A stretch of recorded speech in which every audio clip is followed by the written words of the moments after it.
হচ্ছে, ধৈর্য তো অনেক ধরলাম, কি আমার উপকার হয়েছে? সহ্য করে কি জীবন যাবে নাকি? আপনার মনে প্রশ্ন যখন আসবে আপনি বুঝে নেবেন এটা আপনার মনের প্রশ্ন নয়, এটা শয়তানের প্রশ্ন আপনার মনের মধ্যে ঢুকাই দিচ্ছে যেন আপনি অধৈর্য হয়ে আঘাত করে ফেলেন। কারণ মিস্টার শয়তান ভালো করে জানে আল্লাহকে পাওয়াই হচ্ছে বান্দার কাজ, আর আল্লাহকে পাওয়ার জন্য বান্দার যতগুলো কাজ আছে সবচেয়ে হাই লেভেলের অন্যতম একটা কাজের নাম হচ্ছে ধৈর্য।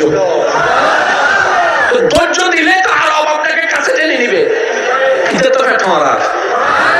সেজন্য ও চায় না কেউ ধৈর্য ধরুক, সেজন্য বলে যে বহুত ধৈর্যস্থ আর কি ধরিবি। শয়তানের বলাটাকে আমরা মনে করি আমাদের মনের বলা, এটা আসলে বুঝতে হবে কোনটা আমাদের মনের বলা কোনটা শয়তানের বলা। এবার আপনি শয়তানের কথাটা শুনে ছোট ভাইরে দুইটা কলার সাইডে মাইরা দিয়েছেন, নাক একটা ফাটাই দিয়েছেন। কার কথা শুনে? জোরে বলতে হবে কার কথা শুনে? দোষীকে শয়তান, দোষীকে। এবার যখন আপনার হাটাজারির পুলিশ আসলো, পুলিশ এসে যখন আপনাকে গ্রেফতার করতে চাচ্ছে আপনি বলবেন যে স্যার আমার কোনো দোষ নাই, ওই তো দোষ কার? শয়তান হবে নাকি?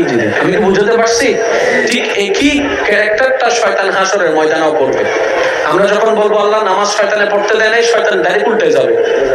আমি কি বুঝতে পারছি আমার যুবক ভাইদেরকে কথা? ও একটা দোষও নিবে না, ও বলবে যে আল্লাহ ও আমার কথা শুনবে কেন? তুমি না খাওয়াও, ও তো তোমার কথা শোনা দরকার ছিল, আমি তো খাওয়াই না, ও আমার কথা শুনলো কেন? ডাইরেক্ট পোল্টি মারবে। যে পোল্টি মারবে তার তলে যাওয়ার কোনো দরকার। সেজন্য মনে রাখবেন যেখানেই আপনার বিপদ আসবে মনে রাখবেন ধৈর্য ধরার নিয়ামত আল্লাহ আপনাকে দিচ্ছে। কেন? আল্লাহ আপনাকে গুনাহ মাফ করাতে চাচ্ছে, আল্লাহ আপনাকে জান্নাত দিতে চাচ্ছে, আল্লাহ আপনাকে কাছে টানতে চাচ্ছে। মনে রাখবেন যাকে রব ভালোবাসে বেশি তাকে কষ্ট দেয় বেশি, যাকে রব ভালোবাসতে চাই বেশি মুসিবতে ফেলে বেশি। আল্লাহ তুমি ভালোবাসলে কষ্ট দাও কেন? তুমি ভালোবাসলে মুসিবত দাও কেন?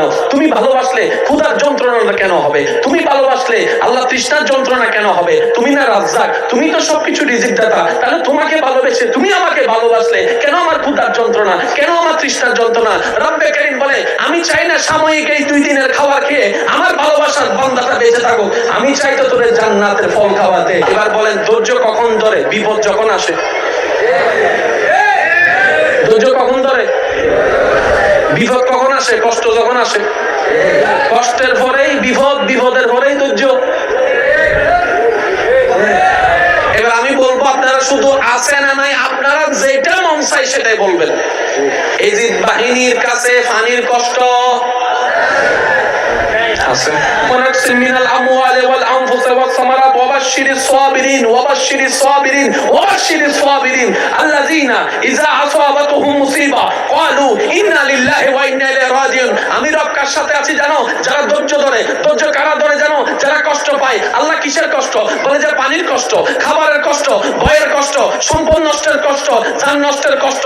এই কষ্ট পাওয়ার পরও আল্লাহ আমি কিভাবে বুঝবো তুমি কার সাথে আছো? বলে যে যাদের ভিতরে দেখবা হাজার কষ্ট আসার পরে আমি আল্লাহর প্রতি কোনো আপত্তি জানা নেই, আফসোস জানা নেই, বিরক্তি দেখায় নেই, কষ্ট দেখায় নেই, প্রতিবারে বলেছে আলহামদুলিল্লাহ, আল্লাহ তুমি যা করে খুশি আমরা সেটা পেয়ে খুশি। বলেন না সুবহানাল্লাহ। রব চায় বান্দা কিছু একটা কর, অল্প করে হইলেও কর আমার জন্য।